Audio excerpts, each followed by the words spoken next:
సాధించిన ఉద్యమ నాయకుడు కేసీఆర్ గారు 2.5 సంవత్సరాలలో కేవలం 4-5 సార్లు మాత్రమే బయటికి వచ్చింది. కానీ ఇలా ఎక్కడ ఎవరికి ఏ కష్టమున్నా వాళ్ళే గొంతు పెంచి పిలుస్తున్నారు. కేసీఆర్ అన్నా ఎక్కడున్నావు అని ఇలా గుర్తు చేసుకుంటా ఉన్నారు. ఎందుకు ముఖ్యమంత్రిగా ఇక్కడ రేవంత్ రెడ్డి గారు ఉంటే ఎందుకు ఇంకా ప్రజలు కేసీఆర్ గారిని తలుచుకుంటున్నారు, ఎందుకు ఆయనని యాద్ చేసుకుంటున్నారు మనం గుర్తు చేసుకోవాల్సిన అవసరం ఉంది. ఒక్కసారి భవిష్యత్తు గురించి మాట్లాడుకునే ముందు మనం గతంలో కూడా తొంగి చూడవలసిన అవసరం ఖచ్చితంగా ఉంది. మీకు గుర్తుండాల మా తమ్ముడు సిరిపురం యాదయ్య, ఇదే మహేశ్వరం బిడ్డ. ఆనాడు ఉద్యమంలో తమ్ముడు సిరిపురం యాదయ్య విశ్వవిద్యాలయం, ఉస్మానియా విశ్వవిద్యాలయం మెయిన్ క్యాంపస్ గేట్ ముంగట ఆ రోజు పెట్రోల్ పోసుకొని మరి తెలంగాణ రాదేమో, తెలంగాణ రాకపోతే మా ప్రాంతానికి, మా ప్రజలకు, మా అన్నదమ్ములకు కొలువులు ఎట్లొస్తాయి అని చెప్పి ఇదే మహేశ్వరం ముద్దుబిడ్డ యాదయ్య ఆ రోజు ఉస్మానియా విశ్వవిద్యాలయానికి వచ్చి అందరు చూస్తుండగా నిప్పుల కనికలాగా మండిపోతూ తన పెయి దహించకపోతున్నా, తాను కాలిపోతున్నా జై తెలంగాణ అంటూ నినాదం ఇస్తూ అమరుడైనాడు సిరిపురం యాదయ్య.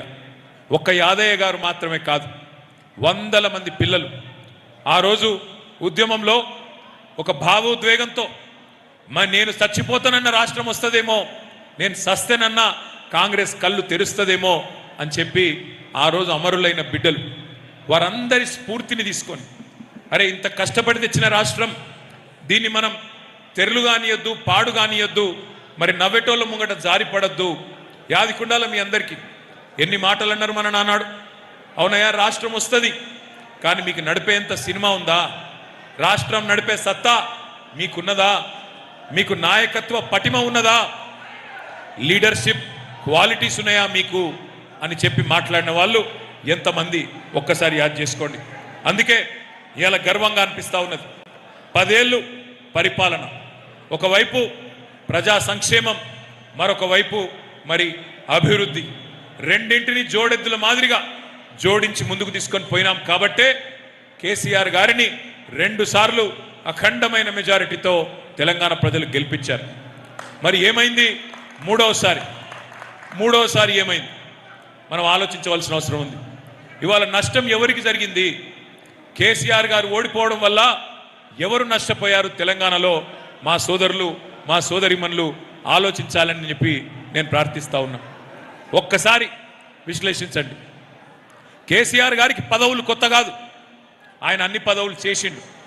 2001లోనే ఆయన మంత్రిగా, డిప్యూటీ స్పీకర్గా ఉన్న పదవులు పక్కకు బారేసి ఎత్తిన జెండా దించను, తెలంగాణ సాధించేదాకా వదిలిపెట్టను అని ఒక కమిట్మెంట్తో బయటకు వచ్చిన నాయకుడు కేసీఆర్. ఇవాళ 50 సంవత్సరాల అనుభవం ఉంది కేసీఆర్ గారికి రాజకీయాల్లో. ఆయన వయసు 72-73, కానీ ఆయన చాలా చిన్న వయసులోనే రాజకీయాల్లోకి వచ్చిండు. గత 41 సంవత్సరాలుగా కేసీఆర్ గారు ఎమ్మెల్యే పదవి నుంచి మొదలు పెడితే అన్ని పదవులు చేసిండు.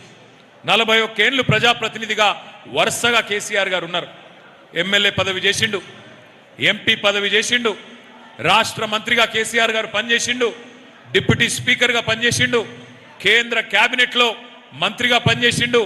ఆఖరికి మీ అందరి దయతో 10 ఏళ్ళు తెలంగాణ ముఖ్యమంత్రిగా కూడా కేసీఆర్ గారు పనిచేసిండు.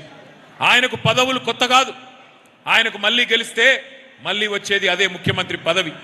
కానీ ఇవాళ నష్టపోయింది ఎవరు?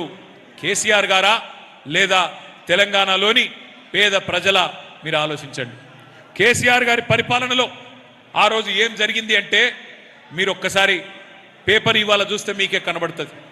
నిన్నటికి నిన్న మేఘాలయ రాష్ట్రానికి సంబంధించిన ముఖ్యమంత్రి కాన్రాడ్ సాంగ్మా గారు నిన్న హైదరాబాద్కు వచ్చిండు.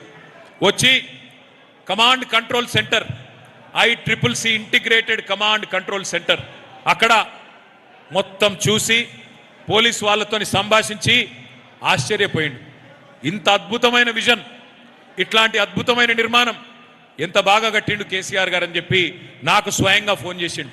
ఫోన్ చేసి బ్రదర్ కేసీఆర్ గారికి చెప్పు, మాలాంటి నాయకులు, మాలాంటి యువ ముఖ్యమంత్రులు నేర్చుకోవాల్సింది ఎంతో ఉన్నది, వారికి ధన్యవాదాలు చెప్పు అని చెప్పి నాకు కూడా స్వయంగా ఫోన్ చేసి ఒక మేఘాలయ రాష్ట్రానికి సంబంధించిన ముఖ్యమంత్రి గారు అభినందిస్తూ ఉన్నాడు. అంటే పోరాట యోధుడే పాలకుడైతే, రాష్ట్రాన్ని సాధించిన నాయకుడే పరిపాలిస్తే ఎట్లా ఉంటది అంటే ప్రజలకి మంచి జరుగుతుంది. దేశంలో తెలంగాణ నంబర్ 1 అయ్యింది. కానీ